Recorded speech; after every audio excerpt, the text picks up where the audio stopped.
All right, did I not tell you I would be right there with Life Coach in 2 minutes? Well, now, here we are. It's time for the Life Coach call right now, 1-800-252-1025, or email us at lifecoach@KZOK. Life Coach brought to you by Goldberg Jones Divorce for Men. Call 1-800-DIVORCE. To the phones, let's talk to Mike in Little Rock. That's Mike in Little Rock. Good morning, Mike. Morning. How's Little Rock? Oh, it goes. You know, Happy belated birthday. Thanks, man. I saw Eric Estrada hawking land on this beautiful lake in Arkansas. Do you know where the area I'm talking about? Kind of. Because you don't really hear that many great things about Little Rock or Arkansas. That looked beautiful and a screaming good deal on buildable land on a nice lake in Arkansas. Anyway, I just want to tell you, I just want to check in case I'm thinking about buying a plot. So what can I do for you, Mike? Actually, I'm in Little Rock, Washington. Oh, that made me be a big space in Little Rock, Washington. Nice way to make the Life Coach look like an ass. And you, Mike, you could have written down Washington. All right, well, I've recovered. I've lived here my whole life. I never heard of it, Little Rock, Washington. I took a job. I brought Eric Estrada into this moment. My heart was warmed. So what can I do for you? It's all good. What can I do for you, Mike? Well, I am married to a Latino woman, have been for about a year, and she thinks I'm jealous of the kids because I work nights, she works days. Right. I get home after she goes to work, and when she gets home in the evening, I got like a couple hours in the evening before I go to work. So I like to spend time with her and the kids both. That she thinks I'm jealous of them because I'm always wanting to spend time with her. Right, I get this immediately. I think what she's worried about, because you kind of, not corral her, but you do need your intimate time with your wife, right? Yes. Is she aware that has nothing to do with the kids? Because I have found in my experience, and I have some experience in this area, that very few adult males or females, when you get stepkids, you can like them, you can hate, but a lot of people throw out the towel of, you're jealous of my kids, and for the most part, people are not. I don't think that you're jealous of the kids. Does she not understand that, that it's a good thing that you still want intimate time with her? Well, this is what I don't understand, because she throws this in my face all the time. That I'm jealous of the kids, because if she goes, like to the store or something with them and she takes them, she thinks I get mad, which I don't, No, and I don't think you do. How old are these kids? 13-year-old twins and 15-year-old, and then the 18-year-old came home Monday night. I don't understand how you get time for anything. You got the Brady Bunch going on in your house, man. I don't know how you get any time, but here's the thing. You're going to have to, and this is, I think, easy to rectify. You're going to have to bite the bullet a little bit, because I know you want your intimate time. When the mood strikes, everybody wants it when they want it. When we're feeling amorous. Do you mind if I ask how old you are, Mike? I'm 47. 47. So an adult male, 47 years old, hey, you should, you know what? When you have a moment to be intimate with your partner that you love and adore, you should take advantage of that, I don't know, then. So here's the deal, Mike. I want you to set up a date night. You might not be getting as much as you want if you do this, but you will be having really nice, intimate time with your wife, whether it involves a hotel or, because there's so many kids in your house, but involve a date night where you go out, maybe dress up a little bit nicer. She can put on some makeup and one of her nicer dresses. And then after that's over and she's already had a lovely time, the kiss and the hugging and the romance will come in. But at this point of the game, you're going to have to realize you're going to have to schedule some of these things. But then when you do, here's the upside to this. You're going to get what you want for sure, and it's going to be quality. So, you're going to have to write it down on a piece of paper that you and the wife are going out Saturday night. You're going to that restaurant you always liked, and then maybe we're going to stop by the hotel or whatever we're going to do. And then she's going to realize, hey, he's not jealous of the kids. He really likes my company. But make a date night. And actually, you know what? My wife and I, we don't have any kids, and we make a date night. It's in all the romance books, and it really, really does work out. So here's my suggestion, Mike. Make a date night. Go to a movie, go to dinner, whatever you're going to do, and have a lovely time, and things will work themselves out from there. Thanks for the call, man. I appreciate it. This is Danny Bonaduce, Life Coach, 800-252-1025. That's the number if you've got a problem, because he can help you. Thank God that was a good answer on my part, because I insisted that man was from Little Rock, Arkansas, that Eric Estrada had something to do with it. So, Little Rock, Washington is an unincorporated community. It's not even incorporated. Yeah, that's For not a God's real place. sakes, it's not even incorporated. 11 miles southwest of Olympia. They do have a post office, though. And nothing is south of Olympia. Oh, that's way down there. Debbie in Tacoma, you're on with the Life Coach. Hey, Debbie. Hi, good morning. Morning. My question is this. It has to do with taxes and child support. Okay, well, I'm here for you. And who needs to pay them and who should get the tax write-off when my husband's ex-wife gets both spousal maintenance and child support. And at the end of the school year, this past June, she decided to leave her son with us, and kind of without really, having any conversation about doing that. So, right. And your husband, as a nice thing, has no choice but to accept these kids. Yes, it's just one, but yeah. Right. And he's a great kid, not a problem with that at all. But the fact is, he's getting, child support for the last, 2-3 months. Yeah. And we are under an impression, and we haven't verified this yet, that that portion of child support, which is about $800, could be a write-off for us and a tax that she'll have to pay on it based on the fact that he's with us and she's getting that money and he's actually not being That is care of. absolutely correct. My ex-wife has to pay the taxes on her alimony. So I've gone down the street. So what is your question for me? Well, it's on the child support part of it. Yep. Is that based on the fact that he's been with us for, say, make it 3 months? Right.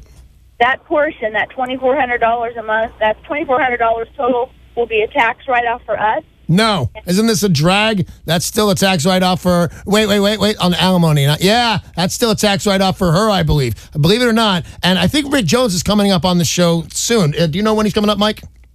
September 10th. September 10th. If he's in here, make sure to call him because this is right up his alley. But I have thought the same thing when I had my kid. Not even I thought more than what you thought, Debbie. I have my kid staying with me, and I'm paying all the bills and taking him out to dinner and going to movies. And my wife or ex-wife gets an exceedingly generous amount of child support. Well, if she's not supporting the child, and I meant further than you, well, then I am not going to pay. The answer is yes, you are. You're going to have to go back to court if you have a divorce agreement. And, Debbie, do they have a divorce agreement that handles child support and alimony? Yes. That you can't change that because it's the right thing to do. You're going to have to go back to court and have a judge change it. How long's the kid staying?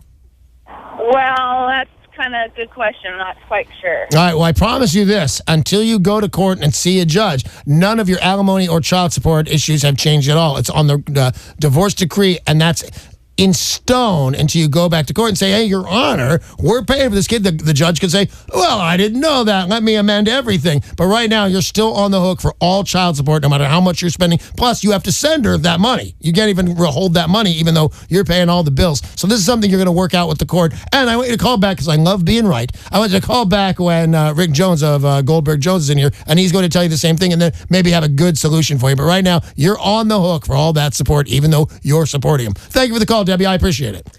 The next caller for Danny Bonaduce Life Coach is Chris in Shoreline. Hey, Chris in Shoreline. How goes it? It goes well. Thank you. How goes it with this is you? a follow-up, Chris. Oh, is it? You've called before, right? I have. What's up? So a couple weeks I had talked to you about whether it was a good idea or not to date my boss. Bad idea. In the long run. That's what you told him. You said, don't do Oh, that. good. I'm glad I'm giving the same answer. Right. In the long run, really bad idea. So my next step is going to be how to kind of break myself away from this situation. So Well- did you not take Danny's advice?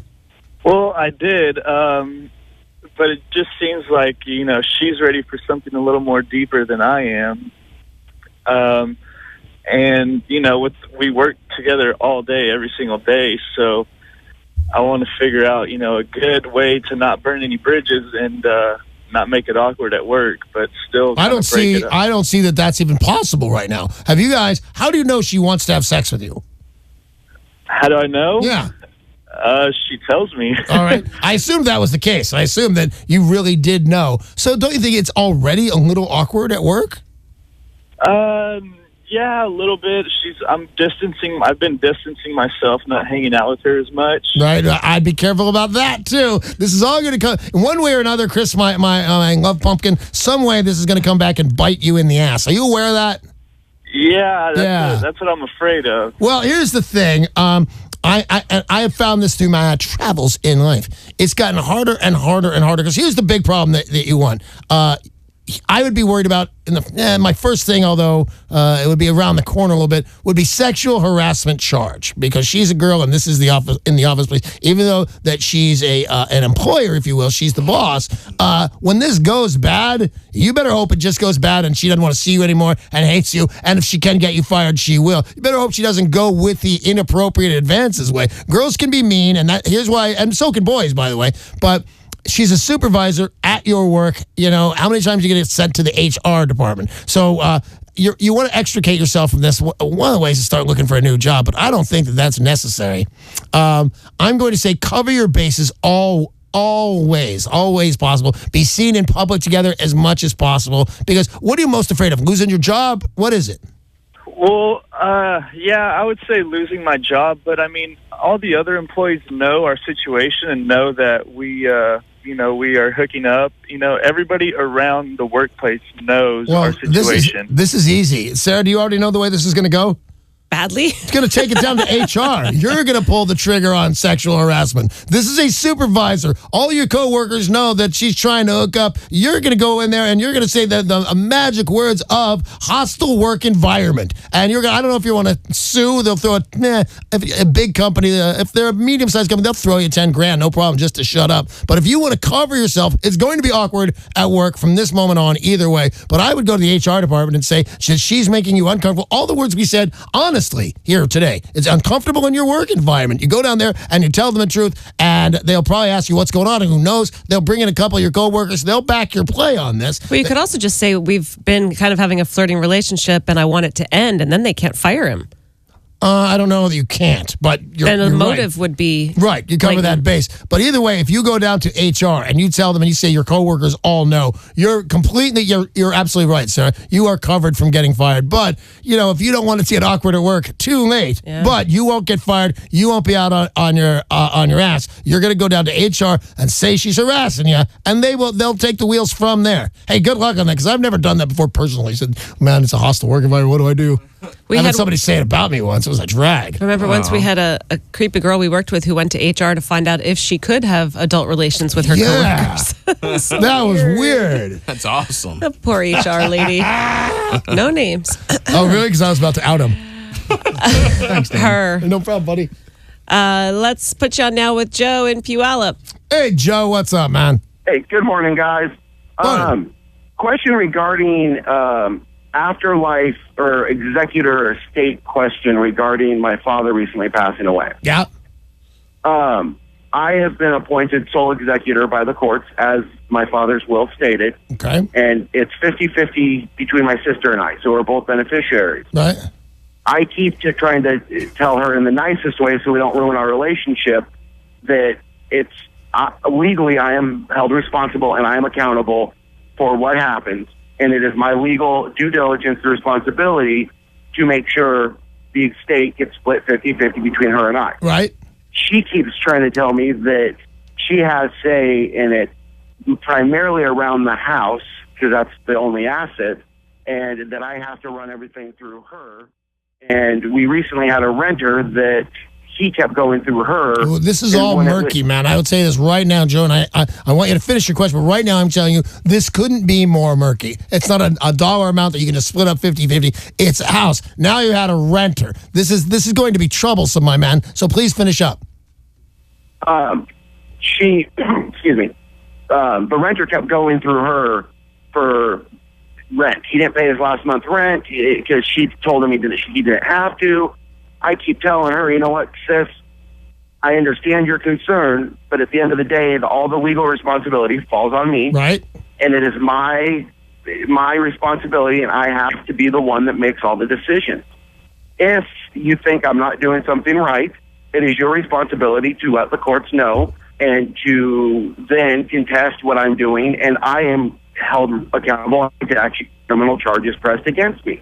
Right. So my question is am I in the correct realm, or is this something that because she's just the beneficiary, she has half the say in all the decision. I got good news and I got bad news. Here's the good news. She has no say whatsoever. She is exactly a beneficiary. She has no say in what happens to that property. I would recommend, if you're not too emotionally attached or you think this is a great savings or investment, I'd sell this house before it gets to be a huge hassle between family members. But if you're wondering, who's in charge, the answer is you. Your dad picked you for a reason. Maybe he didn't pick you for a reason. Maybe he just went, hey, I got a couple kids, put Joe in charge. Either way, that is your property to do with what you will. Not knowing any more about your situation than that, I would say you should sell this before it becomes completely egregious. Good luck on that, Joe. Hey, thank you for calling. That's all the time we have for Danny Bonaduce, Life Coach today. Life Coach brought to you by Goldberg Jones Divorce for Men. Call 1-800-DIVORCE.